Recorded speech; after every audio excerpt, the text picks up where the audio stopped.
I believe that this is the world's smallest electric bass guitar currently in production. Whether that's true or not, this little guy comes with one big problem. What's going on? Thanks for joining me. You are awesome. I am RJ, and this is the GW101 micro bass from Glarry. Now, what's your initial opinion of this guy? Let me know in the comments.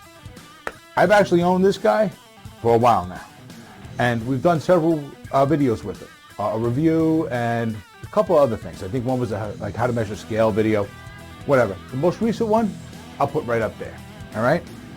So, why did I bring this guy out of mothballs? Well, because I've owned him for a while, and because I've learned something that I think anybody who's considering buying one of these needs to know. So this is going to be an extended ownership review of the GW101. All right? We're going to take a good look at him. Nice, pretty pictures. We'll check out some specs, and we'll go deep a little bit. We'll go check out the nooks and crannies. All right? And then I'll play him for you. It's all right. It's all right, though. Don't worry. I'm not going to try and scare you guys away. I'll keep my playing time on the bass limited, okay? And once we're done with that, then it's opinions time. Put yours in the comments. I'll share mine with you guys, and I'll let you know what's going on with this issue with this bass guitar, this thing I need to share with you. All right? And as an extra special bonus, I'll tell you what the plans are for this guy. That's right. I bought another one, and I got plans. Be sure to stick around to the end for more on that. All right? Now, let's do this. Now, just so some of you out there don't think I'm crazy, the reason I call this the world's smallest electric bass guitar is because, in my opinion, it is. In my opinion, anything smaller than this would have to be considered a ukulele, and they already make a bass ukulele. Yeah, check it out. Anyway, this guy comes in at 25.5 inch from the nut to the bridge, right? So this is basically Fender scale. When we start at the top, we got a tilt back headstock, 2 on a side tuners, and when we get down to the nut, this is exceptionally narrow. This is like the big difference maker in who can play this, in my opinion. The nut is 35.5 millimeters wide. That's exceptionally narrow.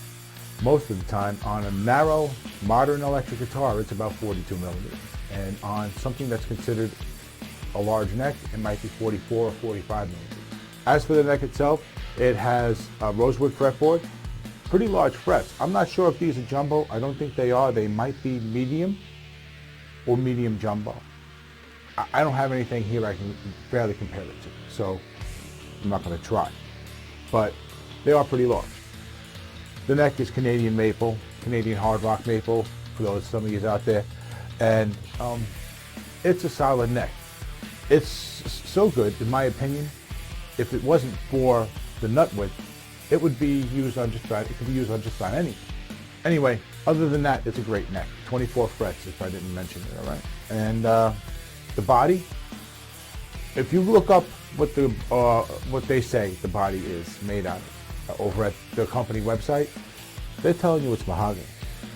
I'm going to go on record right now as saying this is not mahogany. All right, all you guys who know wood out there, let me know in the comments. Back me up, please, because this is ash. Okay, there is no way on earth that this is anything but ash. All right, how do I know? Mahogany has a porous grain. All right, you got to fill it up with filler. All right, ash has this grain that looks like driftwood.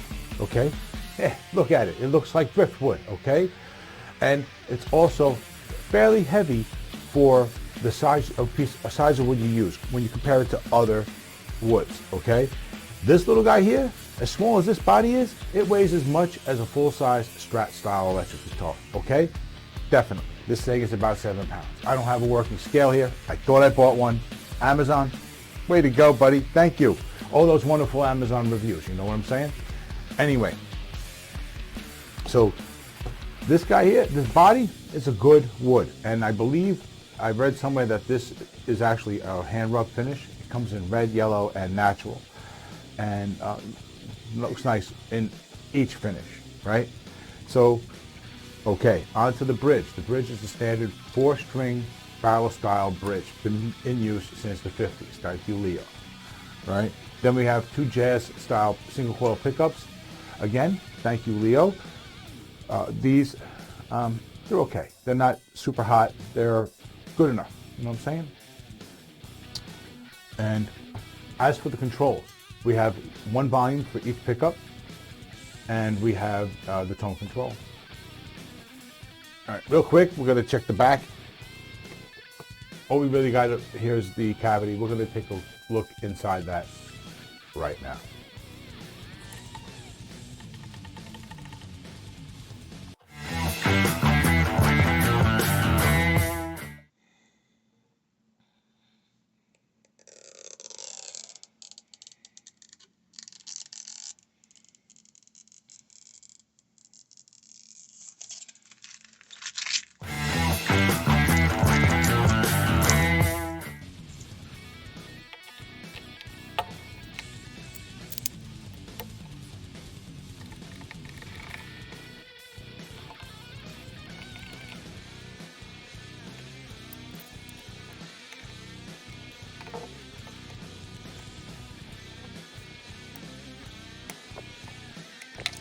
Oof, that's a mess.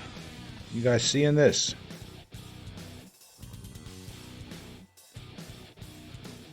Wow. That's all I can say. Wow. You made it this far into the video, so why don't you smash that like button? That does help us out with the algorithm. And don't forget to subscribe and ring the notification bell, because when you do that, then you'll know whenever we post another video, and we'll get to see you more often. And right now is a really good time to do that, because by doing that and just paying attention and taking part in the comments, you could win something, including this electric guitar, which was heavily modified in this video. And you can also find some information on the giveaway in that video, as well as in this video. All right? So what are you waiting for? Go! Do what you got to do. Okay, guys, quick heads up before we get started. As I'm setting up for this next section, I'm hearing spring noise in the audio that's coming from these 2 springs as best as I can see. Can't do anything about it right now, so just be aware of it and know that it is a simple, easy, common, fixable problem. I'm going to keep this simple and just play some scale runs with both individual volumes all the way up, then each one individually up. And the whole time, the tone is going to be at full. And I'll be playing with pick.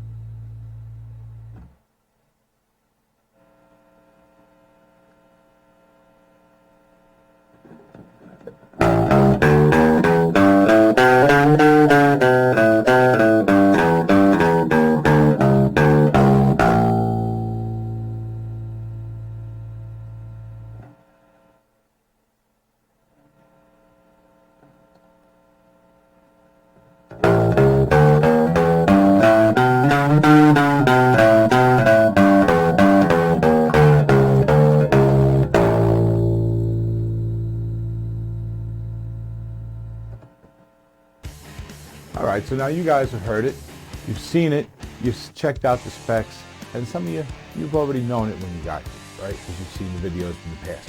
So, what do you guys think about this guitar? Let me know in the comments, alright?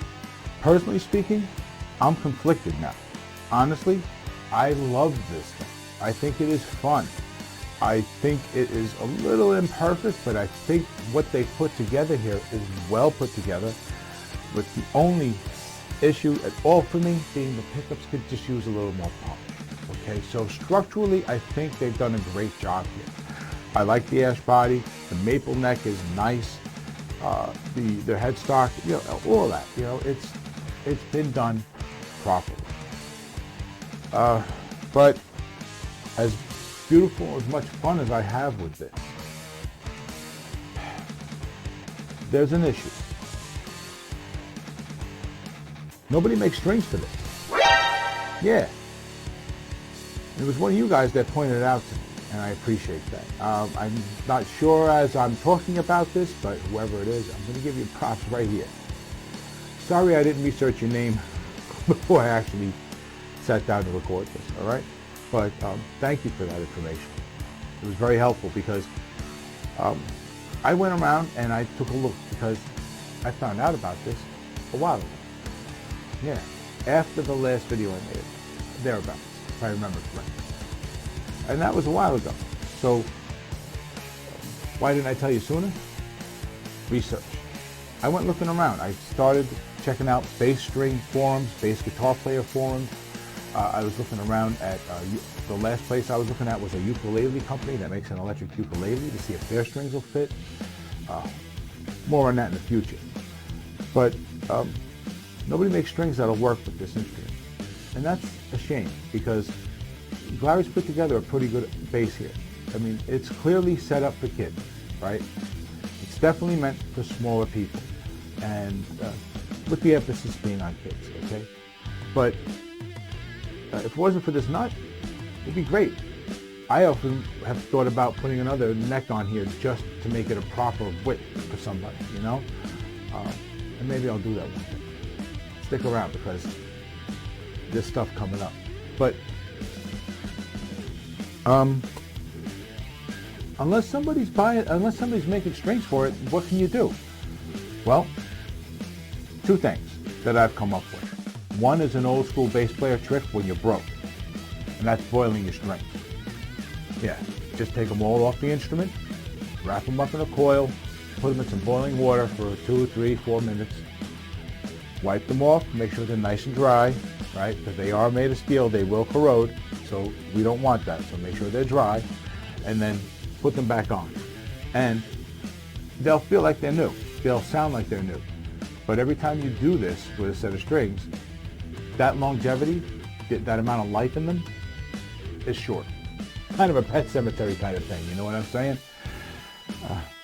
So that's one option, okay? And it's a viable one for a little while at least. And if you are buying this for someone small, like a kid, then you can probably get by with that just fine because kids are kids. They're not going to be playing this, not going to be focused on it. If they are, great, because those kids won't be playing this long enough for the string issue to become an issue. And the other kids, they'll end up putting it in the closet and fool around with it once in a while. Okay, so it shouldn't cause an issue either. So at that point, if that's what you're looking to do, then this should be perfectly fine as it is, in my opinion. But if you're someone who wants to play it at all, like with any kind of real frequency, you're going to need to get strings at some point. You're going to need to buy them. So what can you do? Well, there are a couple of companies out there that make micro basses that are a little larger than this. Most of the strings are going to work perfectly fine, but when you get to the low E string, the tuner, the hole in the tuner isn't quite big enough for that string when it's at its full girth, because they will taper that string to fit into a tuner hole. But when you cut the string off at an extra short length like we're going to do, you don't have that anymore. You don't have that taper. You go beyond that taper into the main string itself. And then you're trying to put that in the hole. And it doesn't really fit. On a really thin E string, it might just make it. But generally speaking, you're going to have to ream it out a little bit just to get it to go. Or you might be able to force the string through enough times that it actually will ream the hole over time. But I don't know about that. So just be aware of that, okay? That should work. That's really it, guys. I mean, as far as this guy goes, that's the deal. It's a really solid, well-built little instrument that just really needs better pickups. But it's geared towards kids, so keep that in mind. And if you want to play it at all with a frequency, keep in mind that you're going to have to get creative with the string. Now, let's talk about this guy. Yeah, that's right. I bought another one. Don't believe me? Here's the one we were just talking about, and here's the new one. All right? Yeah, I bought a second one. But it wasn't my idea. It was your idea. Yeah. long story short, after the last video I posted using the micro bass, one of you guys posted a comment. This was sometime later. It basically said to the effect, I've been waiting for somebody to turn one of these into a guitar, right? I'll put it up here. Dude, I'm sorry I didn't research this beforehand to give you proper credit, but that's you right there. So anyway, now he couldn't have known that this was something that I secretly wanted to do. And he couldn't have known that I secretly wanted to make a guitar that had a really small body and or that I like to do things like challenge myself with like a one pickup guitar design or something like that. You know what I mean? If I'm going to do it, I like to do it and do something additional, not just build to build. So this was kind of hitting on all cylinders for me. So here we are. So yeah, we're going to turn this into a 24 fret, one pickup electric guitar. Yeah, I got to keep it simple because we're going to do this as a no budget build or a nearly no budget build, right? So I've got most of the parts already. I need to get a neck and then we can really get started. All right, so keep an eye out for that. This guitar is going to be unique when we're done. It's definitely going to be something different, at least visually, hopefully. That's the plan. And the goal is going to be to give it as much versatility as possible within having one pickup. And I've got some ideas. And hopefully, if I get it right, this guitar will be pretty badass. So the bottom line is, this is a very solid, well-built piece of gear for $125, maybe less if you look around, that would be great for a kid, as it is. If you're a more mature person, more experienced person looking to add something fun to your arsenal, you know, you've heard what I had to say about it. You know what the deal is with strings sometimes. So you can make your own decision. I'm keeping mine. I'm going to figure it out. I have yet to actually need to change the strings. I don't play it all that much. I'm more of a guitar player, so I'm not in a huge rush. Take that for what you will. Maybe that can give you an indication of what your needs and experience could be with this as well. Either way, it's solid, it's well put together, and well worth your money other than the issue with the string. So anyway, guys, that's going to do it for this one. You guys have been awesome. I've been RJ. Until the next one, take it easy.